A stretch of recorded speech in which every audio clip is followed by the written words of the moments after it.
자, 오늘은 MBTI로 보는 나의 성격 이해와 관련된 수업을 진행을 할 건데요.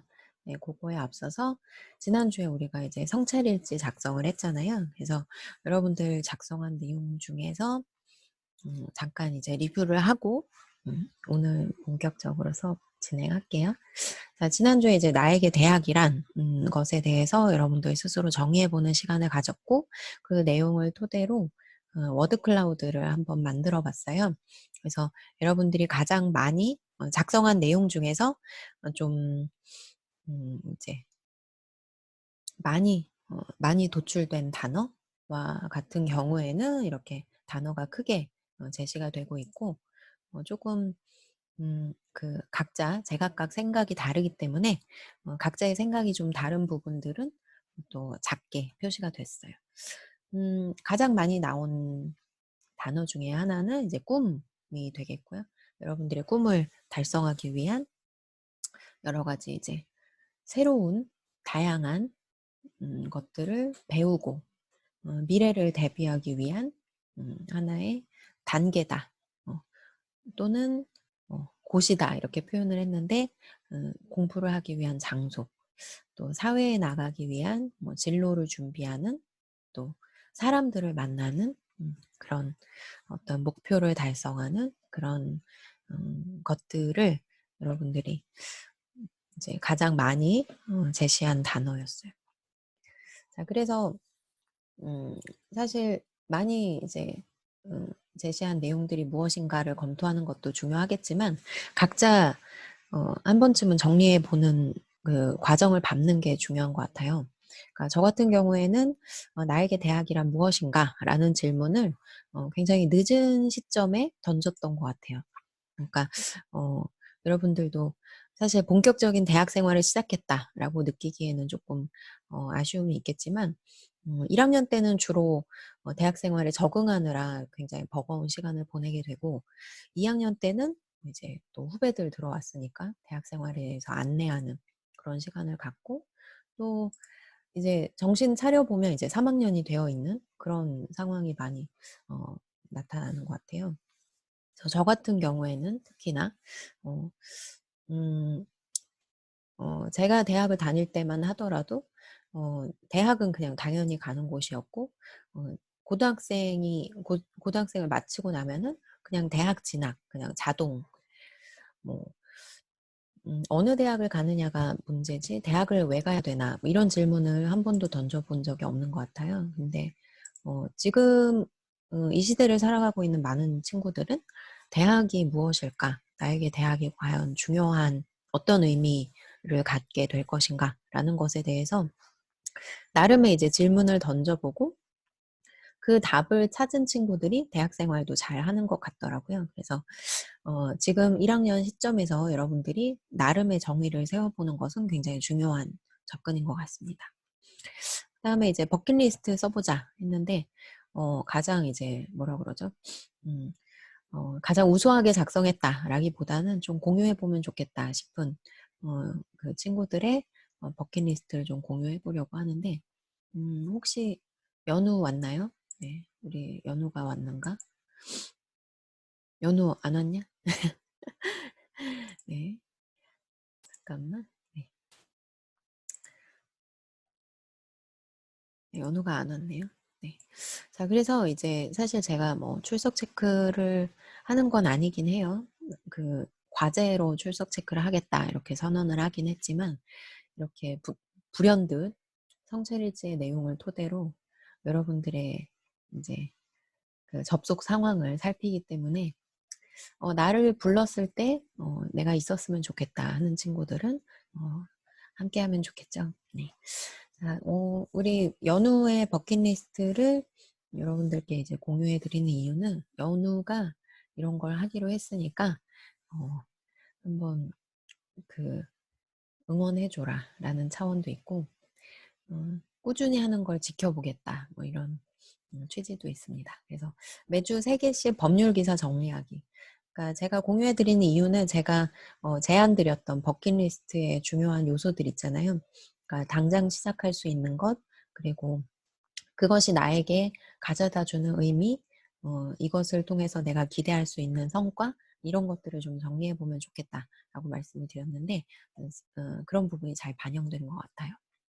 그래서 연우가 진짜 법률 기사를 잘 정리해보는 미션을 수행해봤으면 좋겠다. 그리고 우리가 그 자기개발 챌린지 아무 개발 챌린지였나? 네, 그거를 수행하는 것도 이런 방식이면 좋을 것 같아요.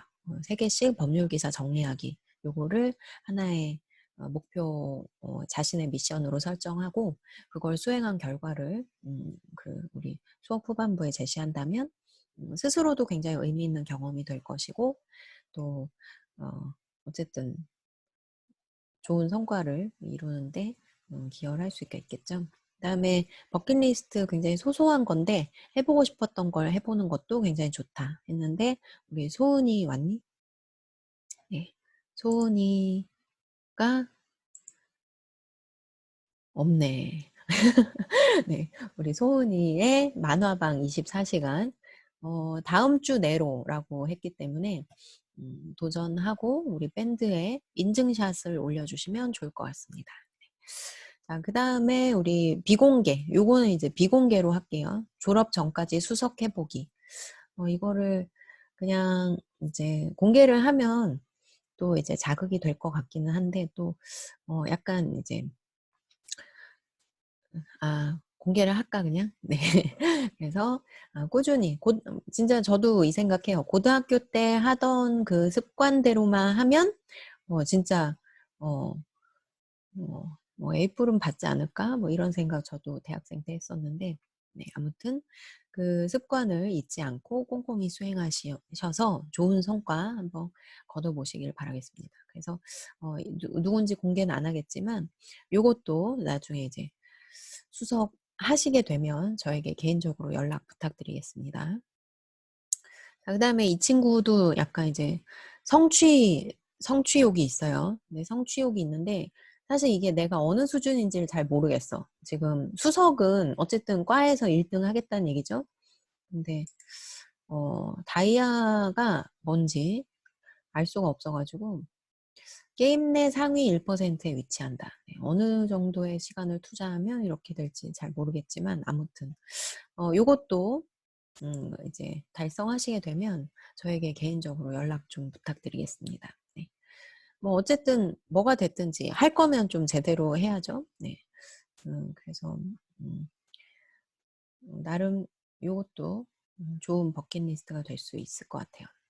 그래서 이제 지금 소개해드린 친구들 말고도 굉장히 좋은 버킷리스트가 많았어요. 근데 뭐 시간 관계상 그리고 약간 이제 프라이빗한 부분이 있기 때문에 이 정도만 공유를 해드리고 오늘 수업 내용으로 돌아가도록 하겠습니다. 그래서 여러분들이 버킷리스트로 세워진 대학 생활을 하다 보면은 돌아봤을 때 후회 없는 대학 생활을 하지 않을까라는 생각이 들어요. 네.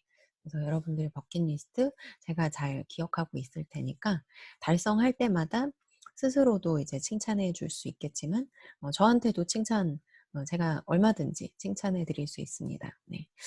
그래서 인증해서 인증샷 보내주시면 제가 칭찬도 하고 뭐 여유가 되면은 이제 선물을 할 수도 있겠고요. 네. 자, 오늘은 주제가 MBTI로 보는 나의 성격 이해인데 여러분들 MBTI 검사 한번 해봤나요? 해본 친구들 아마 많이 있을 것 같기도 해요. 근데 이제 대부분 MBTI 검사를 하고 나면 그 기억하는 게 저는 그 뭐죠? 하긴 했어요. 이렇게 얘기하는 친구들 많이 있거든요. 그래서 MBTI 검사를 많이들 해보는데 그게 나에게 주는 시사점이 무엇인가라는 것을 해석하는 게 굉장히 중요하기 때문에 여러분들이 오늘 수업을 통해서 그런 부분을 좀 점검해 보시면 좋을 것 같습니다. 우선은 우리가 성격이라는 것을 우리가 진로 수업인데 성격에 대해서 다루는 이유가 무엇일까라는 부분 잠깐 살펴보면 많은 분들이 그러니까 진로에 대해서 생각했을 때 진로는 내 인생에서 직업을 하나 선택하면 그 직업을 죽을 때까지 그 직업을 수행하는 것을 과거에는 굉장히 일반적이라고 생각을 했어요. 그런데 요즘에는 꼭 그렇진 않다라는 것이 조금 보편화되고 있는 것 같고, 그럼에도 불구하고 어쨌든 하나의 직업을 선택하게 되면 적어도 그 직업을 꽤 오랜 시간 동안 유지하거나 그 직업과 관련된 분야에서 종사하게 되기 때문에 어쨌든 첫 번째 직장을 무엇으로 선택하느냐는 굉장히 중요하겠죠.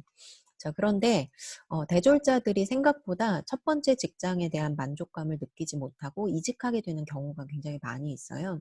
그런데 그 이직을 한다라는 것은 개인적으로도 굉장히 큰 조금 효율적이지 않은 시간이 될 수 있겠죠. 왜냐하면 내가 선택하기까지 굉장히 많은 투자가 이루어졌고, 선택하고 일을 하다 보면 또 굉장히 많은 갈등이나 이런 부분들이 생기기 때문에 사회적으로 봤을 때도 굉장히 소모적인 일이라는 거죠. 그래서 그 많은 조직에서 그 직원들의 우리 기업 구성원들의 성격에 대해서 파악하고 그 성격을 이제 어떻게 하면 자신의 직무와 잘 맞추어 줄 수 있을까라는 부분들에 대한 컨설팅도 하고 합니다. 그래서 때로는 그 직무를 성격에 기반을 두고 배치하는 기업들도 있어요. 자, 그런데 이제 그렇게 하는 원인 중에 하나가 그 이직을 고려하게 되는 굉장히 많은 원인 중에 제일 큰 것은 아무래도 이제 근로 조건에 대해서 불만족을 느낀다라는 부분도 크겠지만, 적성과 흥미가 불일치함으로써 발생하는 이제 업무 효율성의 부재, 업무 효율성이 굉장히 떨어진다라는 부분. 그다음에 이제 두 번째 이유는 상사와 동료와의 관계 문제. 이게 다 성격 때문에 발생하는 거거든요. 그런데 이제 문제는 뭐냐면, 내가 이 사람하고 맞지 않는다라고 생각해서 다른 조직에 가잖아요. 그 조직에 가면 그 사람 같은 사람이 또 있어요. 그러니까 문제는 뭐냐면 이직을 해서 해결될 문제가 아니라는 거죠. 음, 어, 성격이 안 맞는다라는 것은 안 맞아서 옮겨서 해결될 것이 아니라, 아, 나와 다른 성격이 있구나라는 것을 인정하고 서로 다른 성격이 어떻게 하면 잘 조화롭게 협업할 수 있을까에 대해서 고민하는 것이 오히려 적절한 해결책이라고 생각하시면 좋아요.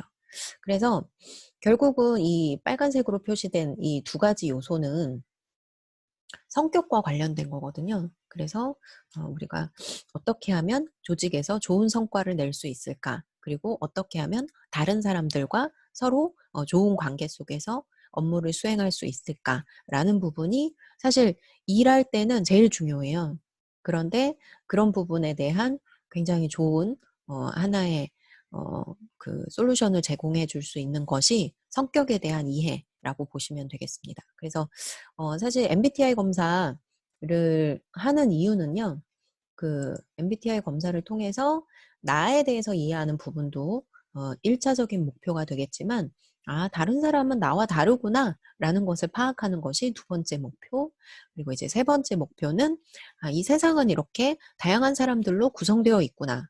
그렇기 때문에 이제 뭐 일을 할 때 어떻게 하면 이제 시너지를 낼 수 있을까? 그리고 타인의 어떤 그 타인과 여러 사람들을 포함하고 있는 그 조직이 어떻게 하면 잘 작동할 수 있을까? 이런 것들을 이해하는 것이 중요하다라고 볼 수가 있죠. 그리고 이제 특히나 이제 경영이나 뭐 이런 쪽에서는 그 고객을 이해하는 것이 중요하기 때문에, 또 고객들의 특성이 이렇게 다르구나, 이런 것들을 파악하는 데도 좋은 시사점을 제시해 줄 수 있습니다. 자, 한 가지 여러분들께 이제 제안해 보고 싶은 활동이 있는데요. 지금 이 활동은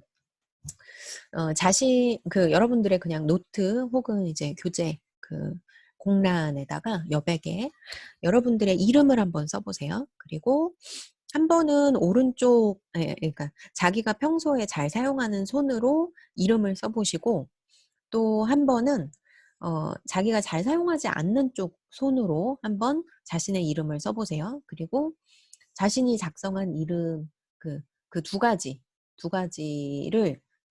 쓰면서, 자신의 이름을 쓰면서 어떤 경험을 했는지 한번 공유해 주시면 좋을 것 같아요.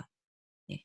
그래서 잠깐 한번 써보시고 우리 채팅창에다가 내가 평소에 잘 사용하는 손으로 썼을 때와 반대 손으로 썼을 때의 느낌에 대해서 어떤 차이가 있는지 한번 작성해 주시면 좋겠습니다.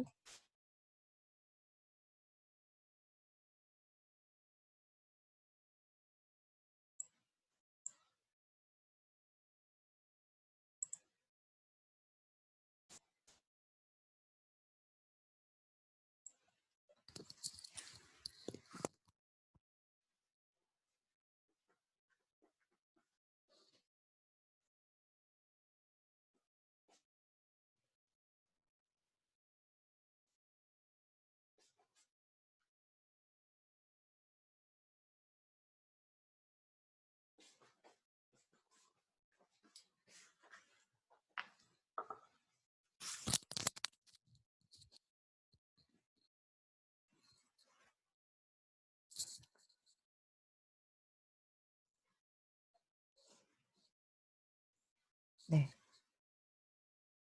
얘들아 듣고 있니? 어떤 차이가 있는 것 같아요? 자기들도 좀 답답하지. 응? 오디오를 한번 켜보면 어떨까? 오디오를 켜거나 비디오를 켜보면 어떨까?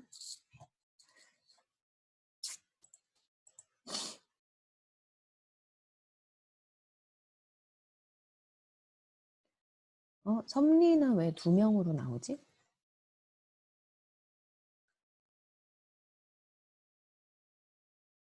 네. 어떤 차이가 있는지 한번 생각해 볼까요?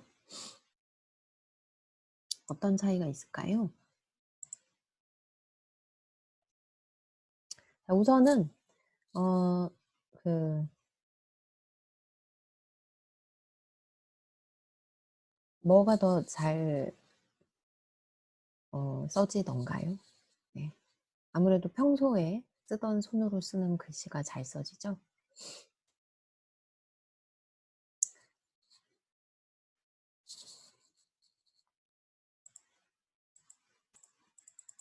답답하지? 아, 네, 좋습니다. 네. 불편하다. 네.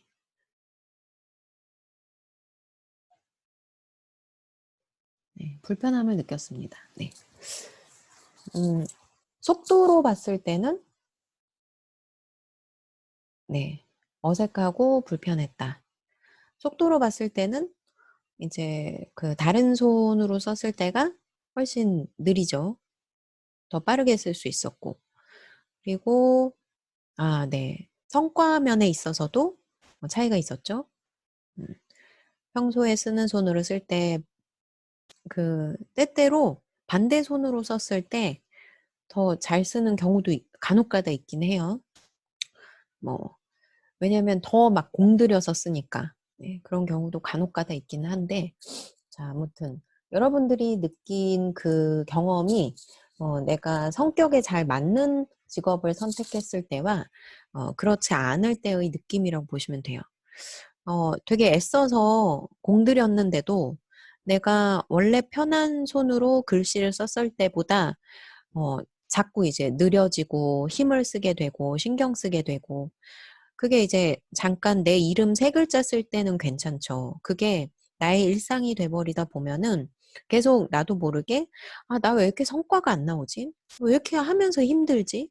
되게 애썼는데 칭찬도 못 받고 인정도 못 받고 그러니까 이제 되게 무력해지고 그런 경험들을 하게 된다는 거예요. 그래서 지금 이런 얘기를 하면은 여러분들은 아마 진짜 그럴까 싶을 텐데, 음, 직장인들 대상으로 이 얘기를 하면요. 진짜 그렇대요. 네, 진짜 그래서 그랬구나. 이런 느낌을 받거든요. 그래서 여러분들이 나의 성격을 잘 알고 그 성격이 잘 이 발현될 수 있는 그곳이 과연 어디일까를 찾는 것이 굉장히 중요할 수 있다라는 것을 기억하셨으면 좋겠어요. 자, 그리고 이제 그래서 이제 결론을 내면 성격 파악을 통해서 나에게 적합한 진로를 선택하게 된다면 많은 사람들이 최고의 직업을 갖기 위해서 노력하는 부분이 없지 않아 있는 것 같아요. 근데 사실 최고의 직업이란 존재할까라는 것을 봤을 때 그렇지 않다는 것이 여러분들도 다 알고 있는 진리죠. 아무리 암행어사라고 하더라도 네. 나에게 안 맞으면 그뿐인 거죠. 그래서 여러분들이 최적의 직업을 찾기 위해서 노력하는 것이 필요한데 그것을 위한 하나의 좀 어떻게 보면 힌트가 될 수 있는 것이 성격이 될 수 있다. 그래서 성격을 기반으로 해서 나의 진로를 선택하게 될 경우에는 원하는 방식대로 일할 수 있게 되고 나의 강점을 활용할 수 있게 되기 때문에 어떻게 보면 이제 선순환 구조를 띠는 거죠. 좋은 성과를 내고 그렇기 때문에 인정받고 인정받으니까 더 잘하고 싶고 잘하다 보니까 더 이렇게 수월하고 더 이제 재미를 느끼고 이렇게 되는 이제 선순환 구조. 그런데 안 맞으면은 우선 하기가 싫어. 그리고 애써서 했는데 자꾸 혼나고 잘 못해. 그러니까 하기 싫고 뭐 조직에서 인정받기 어렵고 이렇게 하다 보니까 이게 악순환을 굴레를 띠게 되거든요. 그래서 사실 MBTI 검사하면은 혈액형 너 B형이니까 너 욱하지 이런 식으로 그냥 재미삼아 보는 걸까라고 생각할 수도 있는데 지금 일반 대기업에서도 MBTI 검사를 기반으로 해서 어 해외의 어떤 기업의 경우에는 직무 배치까지 고려하는 경우들이 있거든요. 그래서 MBTI를 가지고 여러분들이 막 맹신하거나 이걸 가지고 막 모든 것을 결정해야지 하는 그런 태도도 좀 위험할 수는 있겠지만 MBTI 그냥 너무 가볍게 보시는 것도 네. 잠깐만요. 네. 지금 음. 그것도 위험한 태도가 될 수 있다라는 생각이 듭니다. 자, 그래서 잠깐 지금 MBTI에 대해서 간략하게 설명을 드리고 여러분들이 직접 MBTI 검사를 하는 시간을 안내를 해드리도록 하겠습니다. MBTI는 융이라는 심리학자의 성격 이론에 기반을 두고 있고요. 그다음에 마이어스 브릭스, MBTI가 마이어스 브릭스 타입 인디케이터, 타입스 인디케이터의 약자예요. 타입은 성격, 인디케이터, 이제 진단 도구라고 보시면 되겠는데 가장 전 세계적으로 많이 활용되고 있는 도구라고 보시면 되고요. 목표는 understanding self and others라고 되어 있는데 나와 타인을 이해하기 위한 것이다. 그리고 테스트가 아니고 인디케이터다. 이 얘기는 결국은 이제 테스트는 뭐죠? 우리가 일반적으로 많이 시험이라고 표현했던 것이 테스트죠. 그래서 IQ 테스트도 그렇고 진단 결과를 토대로 그러니까 결국은 우열을 가리기 위한 거죠. 우수한 성적을 거두었는가, 그렇지 않은가를 판가름하기 위한 것이 테스트라면 MBTI는 테스트가 아니에요. 엄밀히 얘기하면. 그래서 인디케이터다. 무엇에 대한 프리퍼런스, 무엇을 더 선호하는가라는 방식에 대한 해석을 돕기 위한 것이고 그것을 기반으로 누군가에 대해서 편견을 갖거나 판단하거나 선입견을 갖는 것은 옳지 않다. 라는 것을 염두에 두시면 좋을 것 같고요. 그 다음에 여러분들이 이제 진단을 하시게 될 텐데 우리 교재에 65페이지 보시면 그 MBTI는 크게 내 영역에 대한 두 가지 타입을 제시를 해요. 그런데 그 두 가지 타입과 관련된 문장이 65페이지에 제시가 됩니다. 그래서 그 문장 중에서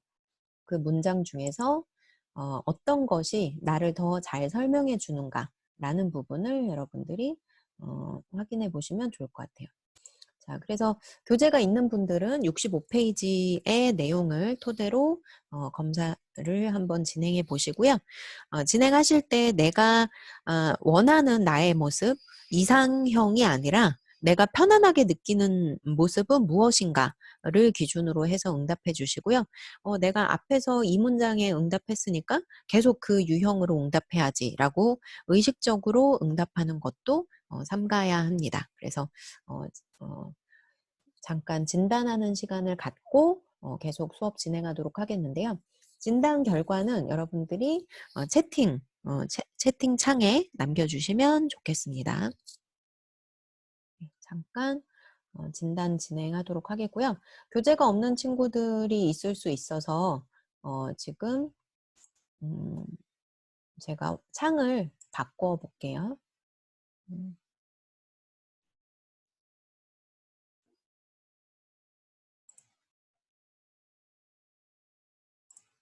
네, 교재가 없는 친구들은 제가 제시한 화면에 있는 내용을 토대로 자기 유형을 파악하시면 좋을 것 같고, 왼쪽과 오른쪽 비교하면서 양쪽 다 이제 굉장히 매력적일 수 있지만 한쪽에만 응답하셔야 돼요. 그래서 두 개 문장 중에 나를 잘 설명하는 문장 이렇게 체크를 하다 보면은 결과적으로 더 많은 쪽이 나올 거예요. 그래서 그 많은 쪽이 내 유형이다라고 보시고 결과적으로는 4개의 알파벳으로 나의 유형이 결정되겠죠.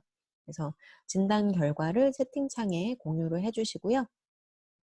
그거 보고 또 수업 진행하도록 하겠습니다.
네, 지금 교재에 보면 자기 유형에 대해서 설명해주는 페이지가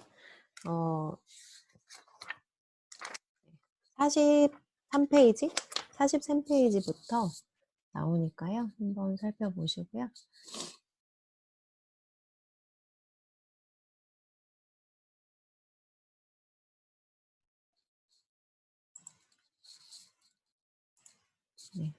네, 다들 정리가 된 것 같아서 설명드리도록 하겠습니다.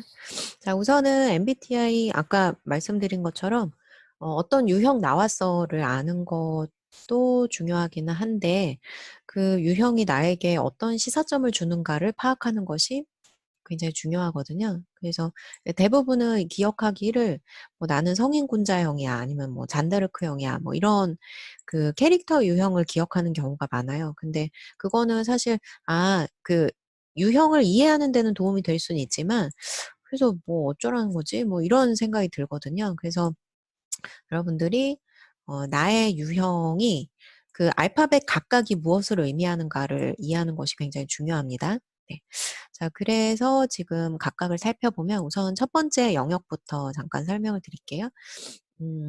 첫 번째 영역은 내가 에너지를 어디서부터 받아들이고 에너지를 어떤 식으로 사용하는가와 관련이 되어 있어요. 그래서 이를테면 외향형인 친구와 내향형으로 구분을 할 수가 있는데 외향형인 친구들은 에너지를 쓰는 거를 좋아하죠. 그래서 밖으로 지금 에너지를 막 방출하고 있잖아요. 끊임없이 에너지를 써요. 근데 신기한 게 뭐냐면 에너지를 쓰는데 쓰면서 또 충전되는 방식인 거예요. 그러니까 아마 지금 굉장히 힘들 거예요. 네.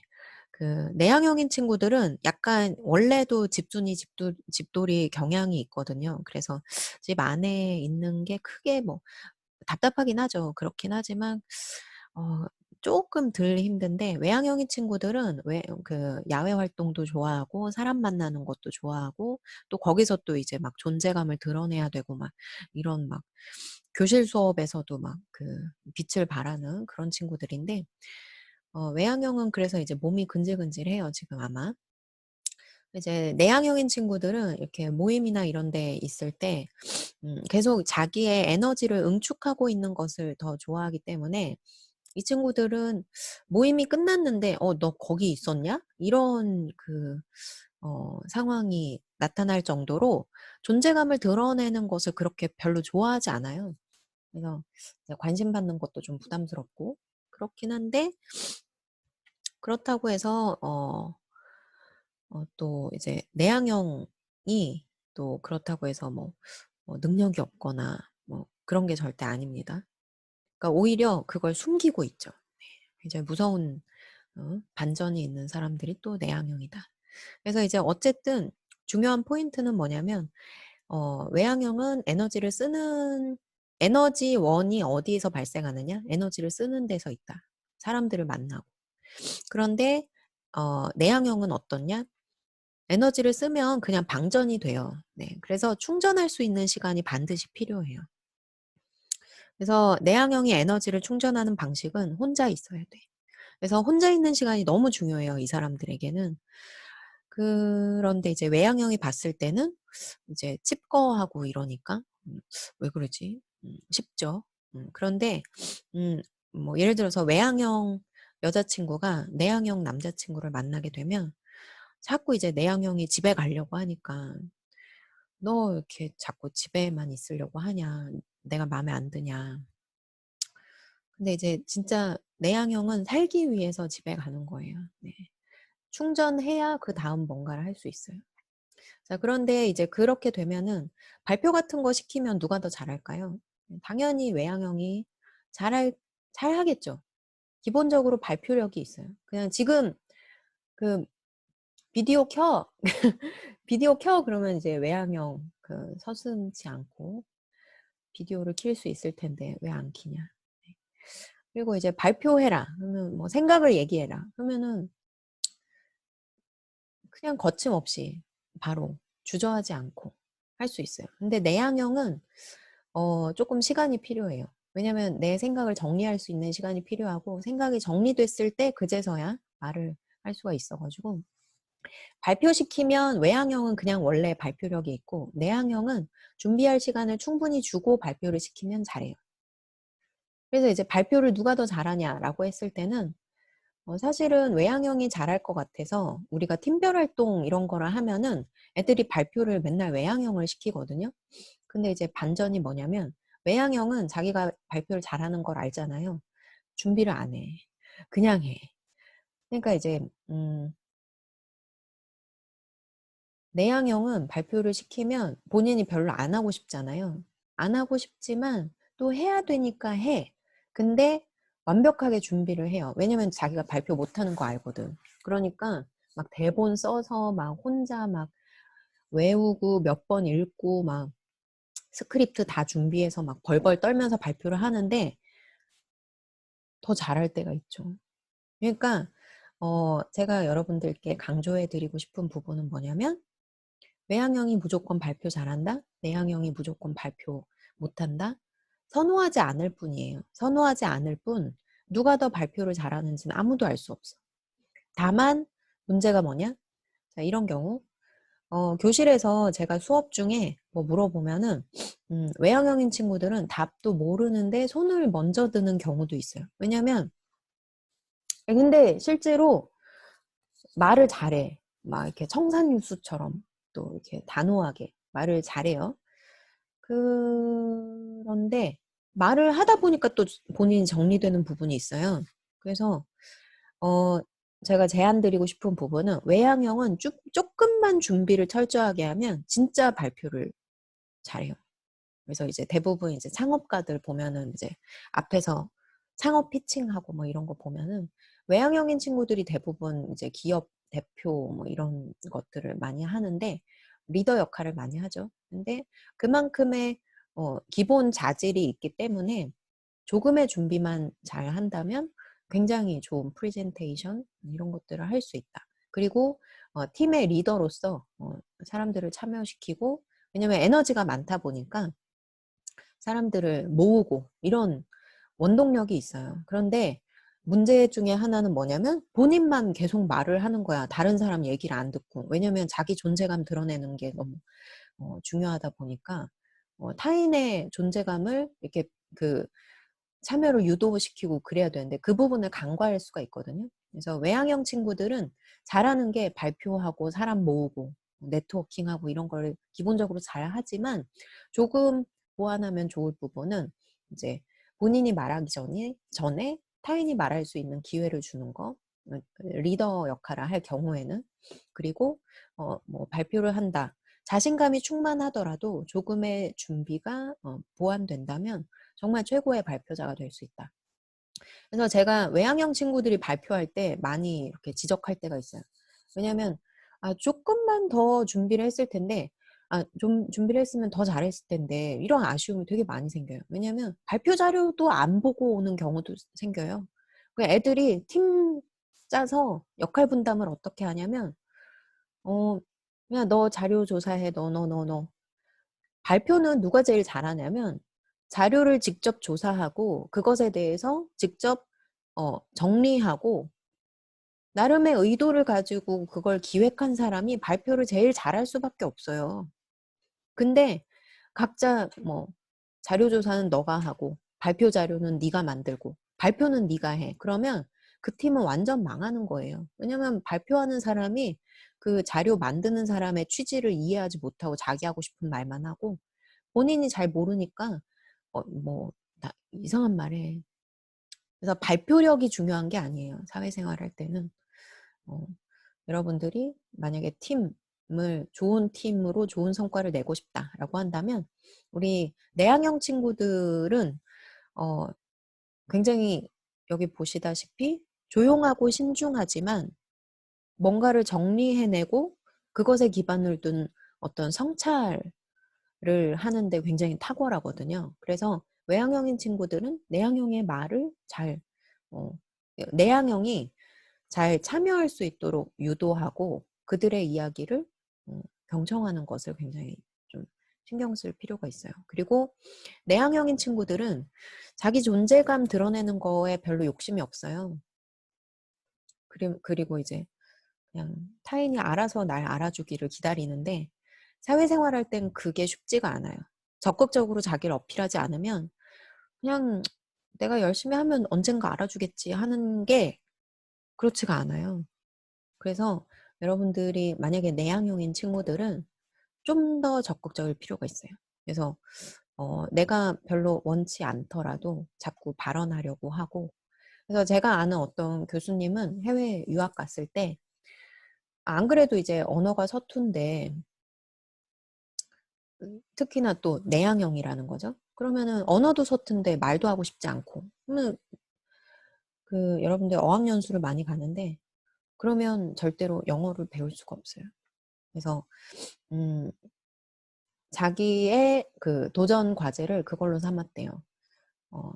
반드시 수업이 끝나기 이전에 질문을 하나 반드시 한다. 이거를 자기의 지침으로 삼았대요. 그래서 힘들고 어렵더라도 자꾸 뭔가 질문은 또 하다 보면 궁금한 게 생기거든요. 네. 그래서 여러분들 네, 비디오와 오디오를 켜고 지금 질문해 주시면 좋은데 네. 아무튼 외향형과 내향형의 차이는 말씀드렸고요. 그래서 학생들이 대부분 대학 생활을 하다 보면은 외향형이 왠지 멋있는 것 같아요. 그런데 꼭 그럴 필요 없어요. 멋진 내향형, 멋진 외향형이 되는 게 중요합니다. 그다음에 두 번째는 감각형과 직관형인데 감각형과 직관형의 그림에 보시면 감각형은 이 두 가지의 차이는 정보를 어떤 식으로 받아들이고 처리하는가와 관련되어 있거든요. 어떤 방식의 정보를 더 선호하고 본인은 또 그런 방식을 선호하다 보니까 그런 방식으로 정보를 구조화하겠죠. 그래서 그 감각형인 경우에는 아까 그 진단 문항에도 오감을 더 선호한다. 내가 직접 보고 만지고 경험한 것이 아니면 인정하려고 하지 않는 거죠. 그래서 굉장히 이제 현실적이고 실용적이고 조금은 이제 보수적이라고 할 수가 있죠.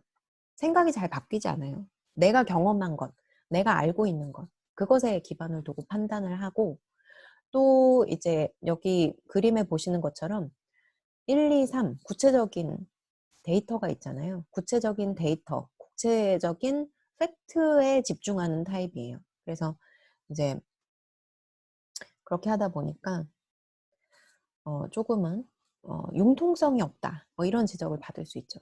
한편으로 이제 N형, 이제 직관형이라고 하는 친구들은 직관형은 이 데이터들이 약간 이제 귀찮아요. 네, 데이터가 보이긴 보이는데 그냥 숫자는 숫자일 뿐, 텍스트는 텍스트일 뿐, 뭐 이런 생각이 들어요. 그래서 이제 직관형인 경우에는 이론, 개념 이런 것들에 좀 더 집중하고 약간 이제 지금 코로나 사태와 관련해서도 뭐 확진자 수, 뭐 증가 비율, 뭐 이런 데이터보다는 코로나 이후의 세상은 어떻게 전개될 것인가 뭐 이런 거에 더 관심이 있어요. 그래서 과거, 현재, 미래를 조망하고 가능성, 변화 뭐 이런 것에 더 의미 부여를 하다 보니까 감각형이 봤을 때는 이제 뭐 직관형이 무슨 얘기를 하는지 모르겠고 또 직관형이 봤을 때는 얘는 쫌스럽게 맨날 저 이제 숫자 이런 거 그래서 이제 회사 생활을 하다 보면은 이런 이제 갈등들이 생겨요. 지금 여기가 김대리, 여기는 이제 과장님인데 김대리가 아이디어가 되게 많아요. 근데 아이디어가 많은데 과장님은 맨날 아이디어를 얘기하면 그래서 돈 어떻게 할 건데? 뭐 파급 효과가 뭔데? 뭐 어떻게 성과 나오는데? 이런 거를 따지니까 김대리 입장에서 봤을 때는 과장님이 되게 좀 이렇게 너무 사람이 깐깐하고 막 그런 거죠. 피곤하고. 근데 한편으로 과장님 입장에서 봤을 때는 김대리 아이디어 좋은데 그 아이디어가 현실화 되려면 이런 것들을 검토해야 되는데 그 부분을 간과하고 아이디어를 제시하게 되면 이거는 현실 가능성이 없어. 그래서 그거에 대한 보완책을 마련하지 않으면 이건 그냥 아이디어일 뿐 아무것도 되는 게 없단 말이지. 그래서 이런 갈등들이 조직 안에서 있어요. 그런데 이게 사실은 이 둘이 같이 협업하면 진짜 놀라운 성과가 있어요. 왜냐하면 김대리가 보이는 게 과장님은 안 보이고 과장님이 안 보이는 게 아니, 네, 아무튼 둘이 안 보이는 영역이 둘이 잘 보이거든요. 그래서 이 둘이 어떻게 하면 시너지 효과를 낼 것인가. 그래서 서로 싫어하지 말고 협업하는 게 되게 중요합니다. 그다음에 세 번째가 T와 F인데 이 둘의 차이는 의사결정의 기준이 무엇에 있는가와 관련되어 있거든요. 그래서 T는 thinking, F는 feeling. 그래서 T는 사고형, F는 감정형. 그래서 이제 이 둘이 이제 사실은 또 갈등이 많거든요. 갈등이 많은데 서로한테 배워야 되는 부분이 커요. 뭐냐면 사고형은 의사결정을 하는 기준이 원리 원칙 그리고 이제 목표 달성 이런 부분에 있어요. 그래서 원칙주의자 의사결정을 내리는 게 굉장히 심플하죠. 의사결정이 굉장히 쉬워요. 그냥 원리 원칙대로 하면 돼요. 근데 F형도 원리 원칙이 뭔진 알아요. 그런데 신경이 쓰여요. 네. 내가 중요하게 생각하는 가치, 그리고 사람들과의 관계, 이런 것들이 중요하다 보니까 T형은 목표 달성을 위해서 그냥 달려가면 되거든. 그냥 직진하면 돼. 그런데 F형은 같이 가야 할 사람들이 더 눈에 보이는 거예요. 그래서 그게 다소 효율적이지 않다고 하더라도 사람들을 안고 가려고 하는 그런 경향이 있죠. 그래서 지금 이게 그러니까 좋게 발현되면 둘 다 좋은 리더의 모습이에요. 뭐냐면 사고형은 우선은 이제 성과 관리를 굉장히 잘할 수 있을 것이고 그런데 단기적인 성과는 사고형이 내는데 더 좋은 리더일 수 있죠. 그런데 결국은 사람을 놓치게 되면 장기적으로는 그게 손해거든요. 그래서 감정형 리더는 단기적인 성과는 다소 사고형에 비해서 적게 가져올 수 있더라도 장기적으로 봤을 때는 사람들을 포용하는 사회를 구축하는 데 크게 기여할 수 있다. 그래서 서로를 통해서 배우는 게 굉장히 중요해요. 내가 놓치는 게 없는가? 만약에 사고형은 사람을 놓치고 있을 수 있어요. 그래서 감정형을 통해서 어떻게 하면 사람들이 이런 상황에서 움직이는가? 그리고 상처받는가? 이런 것들을 배울 필요가 있고요. 그거를 사고형은 잘 몰라요. 감정형은 제가 저 상황에서 왜 힘들어하는지 눈에 그냥 보여. 알려주는 게 아니더라도 그냥 직관이 뛰어나기 때문에 저 사람 지금 힘들어하고 있구나. 지쳐가고 있구나. 어, 도움이 필요하구나. 이게 그 본능적으로 느껴요. 그런데 사고형은 그걸 못 보고 있을 가능성이 있거든요. 그래서 감정형 동료와 함께 그런 부분을 배워가는 게 되게 중요해요. 그런데 한편으로 또 감정형은 원리 원칙을 잊고 있을 가능성이 있어요. 그러니까 아예 캐치를 못하는 부분이 있을 수 있다라는 거죠. 그래서 사고형이 뭐 이렇게 자꾸 얘기해요. 그거는 그 논리적이지 않아 라든지 합리적이지 않아. 그거는 원칙은 원래는 이거야 라고 얘기를 하면 그걸 귀담아 들어야 돼요. 그렇지 않으면 오히려 나는 좋은 뜻이었는데 선한 의도였다고 생각을 하지만 결과적으로 그게 옳지 않은 그 저스티스라는 것은 내 주관적인 가치와는 거리가 있을 수 있잖아요. 그렇기 때문에 사고형의 이야기를 잘 수용하는 것도 중요하다. 그래서 둘이 친구인 거가 제일 좋고요. 저는 사실 이제 제가 F일까요? T일까요? 네. 저는 약간 이제 따뜻한 사람, 네, F. 근데 저희 남편이 T거든요. 그래서 이제 남편하고 이제 다투는 경우도 많아요. 아니, 거기서 그렇게 얘기하면 저 사람이 이렇게 그렇잖아. 그러면은 이제 그걸 잘 몰라요. 그래서 이제 조금씩 배워가요. 네, 잘 모르는 부분에 대해서. 그리고 저는 또 약간 아이, 좀 그렇잖아. 막 이러면은 이제 또, 아니, 원칙이 이건데, 그러면은 이제 그런 부분들을 이제 서로에게 배워가죠. 그래서 약간 이제 캐릭터로 봤을 때는 이런 선생님이 이제 F형, 이런 선생님이 또 T형이에요. 그래서 저와 남편 모두 지금 대학에 있는데, 대학에서 그, 그러니까 교육자 상을 봤을 때도 이 둘이 다른 교육자의 모습을 띠는데, F형 선생님은 이제 감싸 안는 선생님. 그러니까 잠재력이 있는 친구를 보듬고 그 친구의 가능성을 이제 어, 이제 독려하고 잘 육성하는 타입이라면 T형 선생님들은 세상에서 제일 쓸데없고 해로운 말이 그만하면 잘했어야. 위플래시라는 영화에서 나오는 말인데요. 여기서 보면은 이 교수가 굉장히 이제 치열하게 이 친구를 자극하고 어떻게 보면 최고가 될 수 있는 수준까지 끌어올리기 위해서 끊임없이 이 친구를 혹독하게 훈련을 시키거든요. 저는 이런 거 못해요. 네. 근데 이제 T형은 이미 잘하고 있는 사람을 더 우수하게 만드는 거. 그러니까 최고를 만드는 것에 더 관심이 있어요.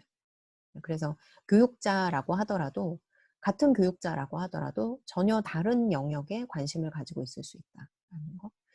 그래서 이제 여러분들이 지향하는 직업이 같은 거라고 하더라도 결과론적으로 다른 캐릭터로 그 직업을 수행하고 있을 가능성이 있어요. 성격에 따라서.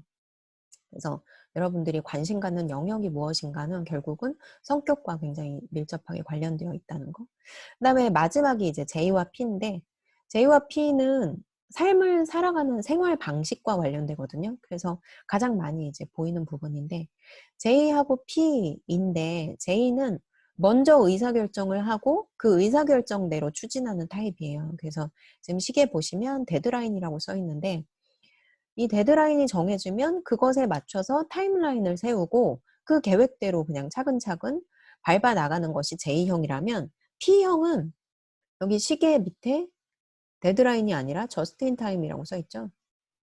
막 놀다가 어, 그 오늘까지였어? 막 이래. 그래서 P형이 J형이 봤을 때는 참 쟤는 왜 저러고 사나 뭐 이런 생각이 들죠. 그래서 왜 미리미리 안 하고. 그래서 J형은 미리 준비해서 여유롭게 끝낸다. 빨리 결정을 내리고 계획을 세워서 그 계획대로 추진하는 것이 J형. 그래서 우리는 이제 교육을 J형이 훌륭한 인재라고 교육을 받았어요. 그래서 일반적으로 J형 인재가 조직적이고 구조화된 환경을 선호하고 조직적이고 구조화된 환경에서 J형 인재를 선호해요. 그래서 이제 대부분 우리가 일반적으로 모든 조직이 커지면 커질수록 그 조직의 어떤 뭐 1년짜리 계획을 세우고 그 플랜에 따라서 모든 조직이 체계적으로 운영이 되거든요. 그래서 마치 그 시계의 톱니바퀴처럼. 그래서 J형은 그런 그 전체적인 조직에 부합하는 인재로서 굉장히 적합해요. 그래서 뭐 대기업이나 뭐 공공기관, 공무원. 그래서 이제 큰 조직을 이제 그 책임 있게 자신의 역할을 수행해 나가는데 적합한 인재들은 J형 성격을 가지고 있어요. 본능적으로 그게 잘 맞아. 근데 이제 P형은 이제 그 계획이 뭐야? 이렇게 물어보면은 우선 자기를 쪼는 것 같아. 아, 이렇게 날 피곤하게 하냐. 나는 계획 계획 짜라고. 프랭클린 플래너 그런 거 너무 싫어. 네. 무계획이 나의 계획인데. 그냥 하는 거지. 그래서 이제 결정을 안 해. 결정을 마지막 순간까지 안 하고 미루고 있기 때문에 그래서 미루는 거거든요. 근데 이제 P형이 그러면 굉장히 문제아 같잖아요. 이 P형인 사람들은 그냥 여기 계속 노는 것 같지만 놀고 마지막 순간에 집중하잖아요. 얘가 노는 것 같지만 노는 게 아니라 결정을 안 하고 정보를 수집하고 있어요. 계속 뭔가 이제 뭐 서치도 하고 문서도 모으고 사람들도 만나고 그리고 자신이 의사결정을 하는데 필요한 모든 것들을 수집해요. 그러니까 이 사람들은 결정을 미루고 있을 뿐이지 액션은 취하고 있는 거거든요. 그래서 지금 여기 이 상황이 J형이 봤을 때는 그냥 시간만 축내고 있다는 느낌을 주지만 사실은 P형은 목표를 위해서 달리고 있어요. 그런데 그게 J형처럼 명확하게 처음부터 계획의 형태로 나올 수 없다라는 거야. 왜냐하면 본인이 의사결정을 나중에 해야 자신이 잘하고 있다고 그 판단할 수 있는 결정을 할 수 있기 때문에.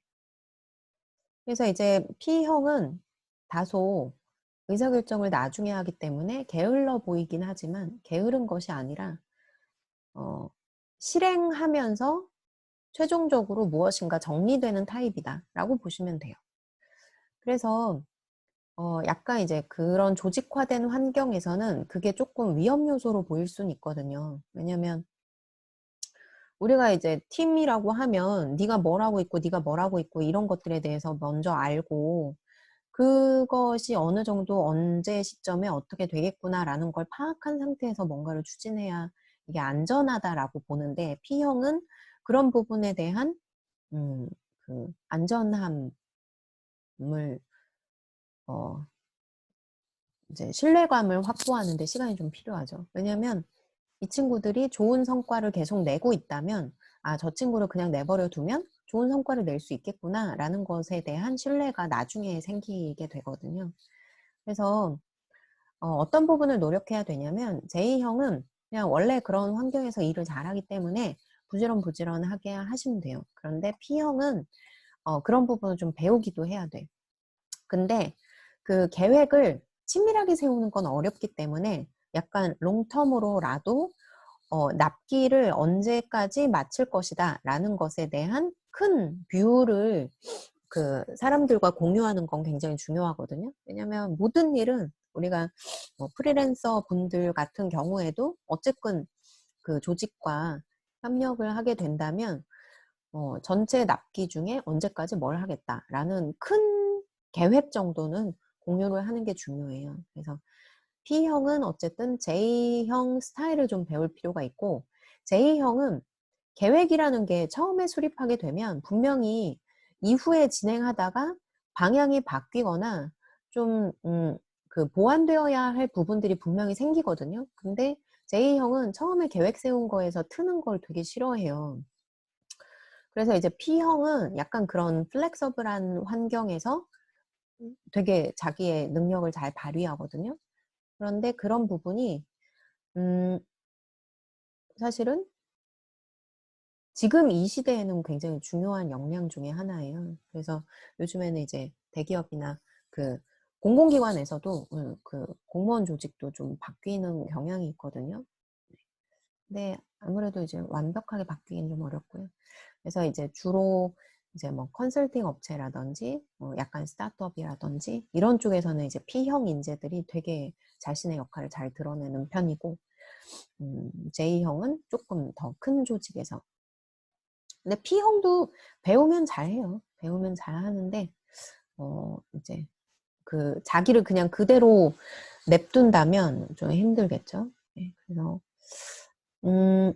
정리를 해보면 이 두 가지 유형들이 가지고 있는 장단점이 있기 때문에 그런 부분들을 여러분들이 잘 염두에 두시면 좋을 것 같고, 그 네 가지가 연합됐을 때 또 조금씩 달라지는 부분이 있지만 그걸 다 설명드리기는 어려울 것 같고, 이렇게 이제 네 가지 정도로 정리를 좀 해볼게요. 자, 우선 SJ, SP인데 S가 뭐였죠? S는 감각형이죠. 음, 그래서 이제 S형은 굉장히 구체적인 사실에 집중하고 현재 중심적이잖아요. 그런 공통점을 가지고 있지만 뒤에 J와 P가 붙으면서 색깔이 달라져요. 그 다음에 NF와 NT인데 NF와 NT는 공통적으로 N이라는 키워드를 가지고 있죠. 그런데 N은 뭐죠? 네. N은 이상주의자 기질을 가지고 있어요. 뭐냐면 가슴이 뛰는 일을 해야 직성이 풀리는 사람들이에요. 그래서 굉장히 이상을 추구하는 형태인데 F와 T가 붙으면서 이들이 추구하는 이상이 다르다라는 거죠. 그래서 F가 추구하는 이상은 무엇일까?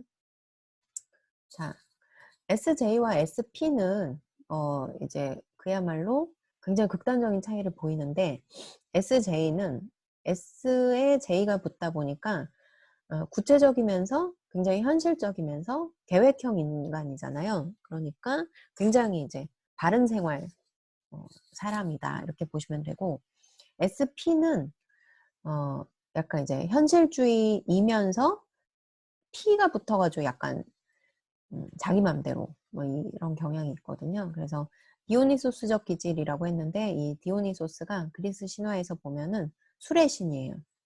약간 이제 쾌락주의자, 자유를 추구하는 자유분방한. 그래서 둘이 캐릭터가 되게 다르죠. 그다음에 NF와 NT는 아까 이상주의자라고 얘기를 했는데 F는 사람, 관계가 중요하잖아요. 그래서 NF가 추구하는 이상은 모두가 함께 살아가는 세상, 모두가 행복한 세상. 이게 이제 NF가 지향하는 세상이고, NT는 이제 T가 띵킹이잖아요. 굉장히 합리적이고, 아까 능력 중심, 목표 성과 중심 이렇게 얘기 드렸죠. 그래서 NT는 이들이 꿈꾸는 세상은 최상, 그렇죠. 네. 자, 그래서 이들이 꿈꾸는 세상이 조금 다르다. 그래서 팀별 활동을 하게 되면 이 네 가지 유형의 사람들이 그 만들어가는 결과물이 되게 재미있어요. 그래서 우리 수업 중에 원래 MBTI 수업하면 되게 신나고 재밌는데 네, 굉장히 쓸쓸합니다. 지금 참가자도 지금 10명 남았는데 출석 체크해야지 안 되겠구만. 자, 지금 이제 SJ 같은 경우는 굉장히 바람직한 사람들이거든요. 지금 보니까 네, SJ, 네, SJ가 꽤 많아요. 왜냐면 이 사람들은 굉장히 그 바른 생활 사람이기 때문에 수업에 이렇게 참여해야 된다. 이게 굉장히 바람직하죠. 네. 자, 그래서 이제 이 친구들한테 뭘 해보라고 했었냐면 MT 계획을 세워라. 그리고 우리가 함께 일하고 싶은 회사의 어떤 모습을 좀 그려봐라. 그리고 좌우명 뭐 이런 걸 써보라고 했는데 SJ인 친구들은 이렇게 그냥 MT 계획 세워라. 바다에 간다. 뭐 게임을 한다. 요리 대회를 한다. 캠프파이어를 하면서 담소를 나눈다. 취침한다. 어때요? 네. 굉장히 이제 착하게 썼죠. 네. 어쩜 이렇게. 그리고 이제 꼭 보면은 SJ인 친구들은 이제 번호 체계가 등장해요. 굉장히 체계적인 사람들이기 때문에 1, 2, 3, 4, 5 뭐, 화살표 이렇게 글씨도 너무 잘 썼죠. 네. 자, 그래서 SJ인 사람들은 굉장히 바람직한 성과물을 열심히 책임감 있게 내는 사람들. 근데 이제 여기 보시는 것처럼 약간 재미는 없어요. 네. 워낙에 그 뭐라 그러죠? 그 딱 그 표준이라고 생각하면 돼요. 그래서 SJ가 열심히 하고 책임감도 있고 잘하는데 약간 재미는 없을 수 있다. 그래서 좋은 이제 배우자 스타일로 여러분 생각하시면 좋을 것 같고, 반면에 이제 SP는 지금 MT 계획을 세우라고 했는데 우선 괌, 홍콩, 하와이, 마카오, 중국, 두바이, 부산, 스위스, 짤츠부르크, 푸켓. 이거 뭐야? 이제 MT 계획을 세우라고 했는데 MT 계획을 왜 이렇게 홍콩 갈 수 있나요? 네. 뭐 지금 올해는 뭐 어디도 힘들 것 같긴 한데, 아무튼 이제 이 친구들이 부산과 홍콩을 마지막으로 골랐어요. 근데 이제 고른 이유도 밤과 낮의 다른 분위기를 느끼기 위해서 홍콩 쇼핑하려고. 그래서 이 친구들은 계획도 없어. 그냥 서울, 부산, 홍콩이래. 계획을 세워 뭐래. 그냥 가면 노는 거지. 그래서 이 친구들의 MT 계획을 보더라도 이 친구들은 굉장히 유쾌하고 굉장히 인생을 즐길 줄 아는 친구들이구나. 그리고 좀 이제 재미와 낭만이 많구나. 자유롭고 자유분방하고 장난을 잘 치는구나. 이런 느낌을 받을 수 있죠. 그래서 이제 SP인 친구들은 옆에 있는 친구들이 이제 조금 염두에 두어야 할 부분 중에 하나는 통제받는 걸 싫어해요. 통제받는다라고 생각하면 이제 탈출하려고 하는 그런 경향이 있다. 그 다음에 NF는 SP가 있나? SP가 그래도 한 분 계시네요. 네. 네, 민서 SP, 네. 정민이. 그 다음에 NF는 너무 이 팀 활동하는 걸 너무 좋아해. 왜냐면 이제 F다 보니까 사람 중심이잖아요. 같이 노는 걸 너무 좋아해. 그래서 팀 활동 시키면 막 처음부터 끝까지 막 깔깔깔깔 하면서 막 그림도 그리고 막 이렇게 너무 신나서 행복하고 막 우리가 함께인 게 너무 행복하고. 그래서 일정도 지금 보시면 자기들 같이 하면 뭘 같이 하면 행복할까 뭐 이런 거지, 이게 일정이 아니죠. 일정이 아니야. 하고 싶은 거 버킷리스트 쓴 거죠. 네. 그래서 NF는 너무 이렇게 그 사람들을 좋아하고, 지금 같이 만들고 싶은 회사 조건 써라 했더니 이제 수평적 네트워크, 뭐 윈윈 뭐 이런 거 있죠. 비전, 이런 거 되게 잘해요. 그러니까 N이 있으니까, N이 있는 친구들은 이런 큰 비전 그리고 이런 거 되게 잘하거든요. 큰 그림 보는 걸 좋아하기 때문에. 그래서 비전 세우고 뭐 탈관료화 이런 게, 우리가 수직적인 관계가 중요한 조직이 있는가 하면 수평적인 관계가 중요한 조직이 있거든요. NF는 그런 수평적인 조직을 선호하는 거죠. 그다음에 MT. 자, MT는 우선은 이런 거를 되게 좀 하기 싫어해요. 왜냐면 이게 우선은 납득이 돼야 돼. 내가 이걸 왜 해야 되는가. 이런 거 굉장히 합리적으로 설명되지 않으면, 본인이 납득되지 않으면 이런 활동을 왜 해야 되는가. 계속 질문을 해요. 그리고 이제 하면 또 이게 이들이 지향하는 바가 무엇인가를 이제 확인할 수가 있는데, NT가 지향하는 회사, 교양을 갖춘 전문인 학교. 그래서 이제 학교도 전문가를 육성하는 학교가 돼야 되지, 그냥 일반 학교 하면 안 돼. 교양을 갖춘, 여기 빨간 글씨.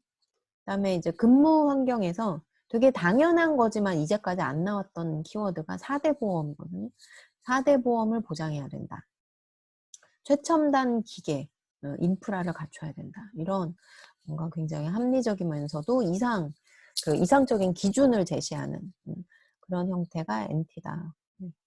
퇴소 비용. 뭐 심지어는 활동을 안 하는 친구들도 있어요.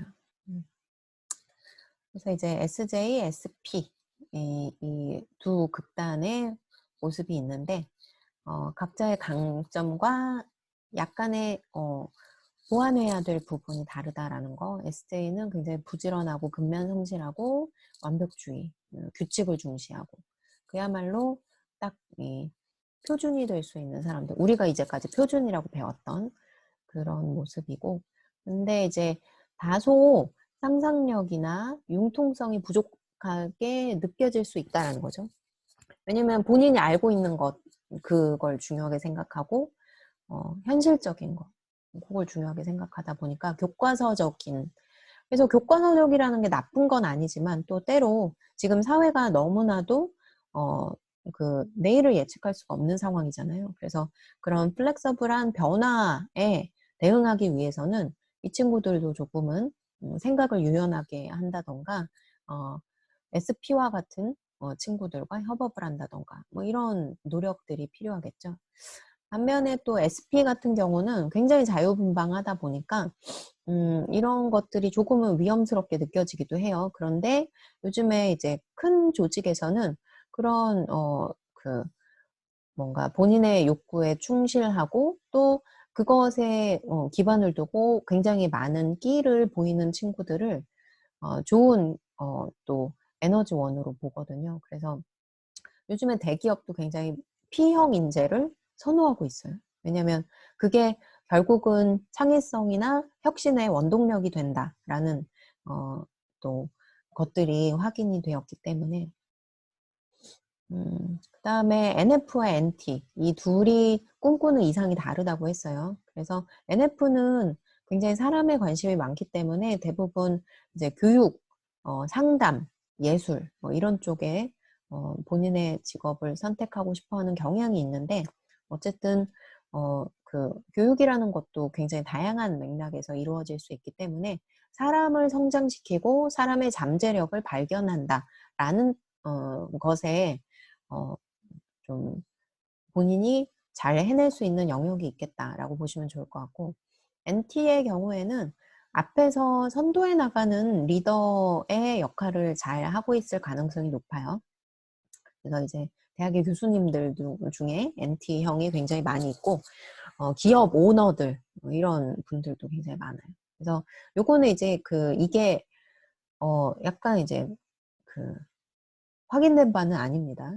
약간 이제 재미삼아 본인의 캐릭터가 어떤 유형과 매칭되는가를 잘 보여주는 그 유형이라서 한번 공유를 해드리는데 굉장히 이제 한결같은 사람들 SJ 그리고 굉장히 끼가 많고 유쾌한 사람들 SP 그리고 이제 정치가나 기업가들에게서 또 N 유형을 가지고 있는 그 분들을 볼 수가 있는데 대표적으로 우리가 저기 K-팝 스타를 본 친구들이 있다면 심사평할 때 이 둘의 차이가 되게 극명하게 드러나거든요. 뭐 보아 같은 경우는 약간 이제 단호하게 심사평을 하더라도 본인이 막 눈물이 글썽거릴 때도 있고 조금 아픈 얘기도 조금 더 배려하면서 하는 경향이 있는데 NT형 같은 경우는 그냥 직설적으로 표현을 하죠. 그리고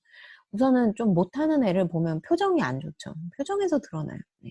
그래서 NT는 우선은 이렇게 좀 부족한 거, 그런 걸 보는 걸 되게 힘들어 해요. 그래서 스티브 잡스 같은 경우도 관계에 있어서는 굉장히 엉망이었다, 뭐 이런 얘기 많이 하잖아요.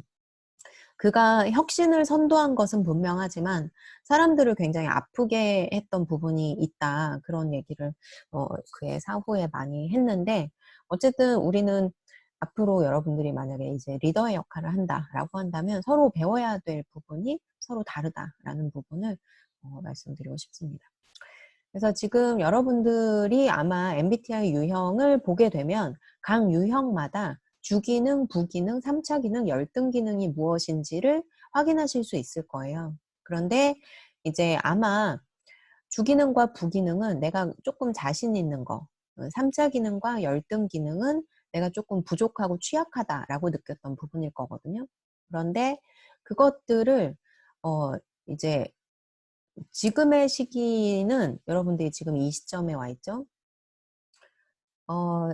25세 이후로는 이제 사회 안에서의 나를 확실하게 포지셔닝 해야 되는 부분이기 때문에 25세가 되기 전까지 여러분들이 갖추어야 하는 부분은 여러분들의 주기능과 부기능, 어떻게 보면 여러분들이 주로 사용하게 될 무기라고 할 수가 있어요. 여러분들이 자신 있는 영역을 확실하게 건강하게 성장시키는 것이 굉장히 중요해요. 그런데 지금 아마도 내가 잘 못하는 것에 대해서 되게 공격받거나 그 부분을 중심으로 훈련해야 된다라는 피드백을 많이 받았을 수 있거든요.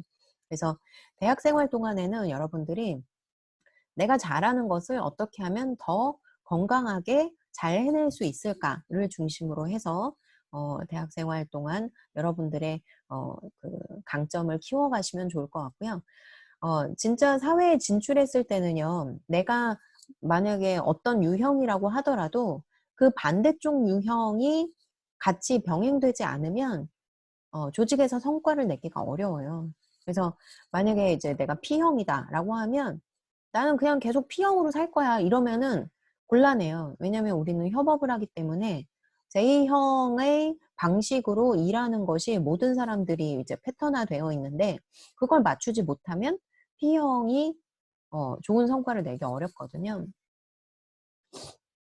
그래서 25세부터는 나에게 부족한 3차 기능과 열등 기능까지 함양하는 것으로. 그래서 사실 40세쯤 되면요.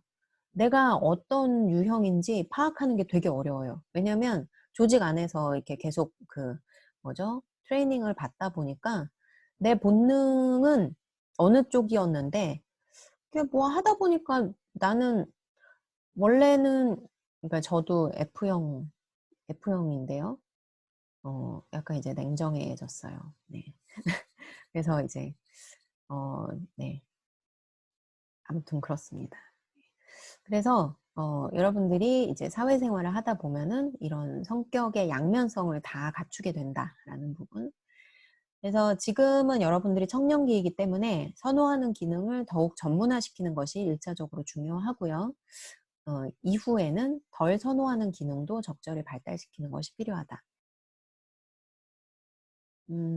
그래서 건강하게 성장시키는 것이 중요한데 이 부분은 여러분들이 좀 염두에 두시면 좋을 것 같아요. 예를 들어서 이제 ISTJ, ISFJ 같은 경우에는 주무기가 S형인데 그게 원활하게 발휘될 경우에는 사실적이고 구체적인 정보를 정확하게 잘 다룬다. 요거는 되게 좋은 면이죠. 좋은 면인데 경직된 상태, 그러니까 건강하지 않은 상태로 이게 발현되게 되면 자신의 경험과 알고 있는 사실에만 근거해서 독선적인 태도를 취할 수 있다라는 거죠. 이거는 우리가 경계해야겠죠. 그래서 내가 어떻게 하면 내가 가지고 있는 주기능을 건강하게 발현시킬까? 혹은 이 어떤 태도를 경계해야 할까라는 부분을 한번 체크해 보시면 좋을 것 같고요. 그 다음에 반대 유형을 연습하시는 것도 필요할 것 같아요. 그래서 내가 만약에 외향형이다라고 한다면 타인이 먼저 말하게 한다든지 타인의 이야기를 더 주의 깊게 들으려고 노력한다든지 내향형의 경우에는 일부러 혼자 하고 싶은 일도 타인의 도움을 요청해 보는 거 나의 관계를 넓히기 위해서 계속 점심 약속을 다른 사람하고 하는 거예요. 이런 노력을 해보시는 것도 중요하겠다. 자, 그래서 오늘도 오늘 이제 성격과 관련된 수업을 진행을 했는데 여러분들이 이제 오늘 성찰일지를 작성하는 것을 우선 과제로 드리고요. 그다음에 다음 시간에는 우리가 흥미와 관련된 수업을 진행하게 되는데 직업 흥미 검사 요거를 실시하고 그 검사 결과를 가지고 수업에 참여하는 것을 원칙으로 하겠습니다. 네. 자, 오늘 수고 많으셨고요. 혹시 궁금하거나 확인하고 싶은 부분이 있다면 네, 질문 주세요. 배고프죠? 네, 점심시간. 네.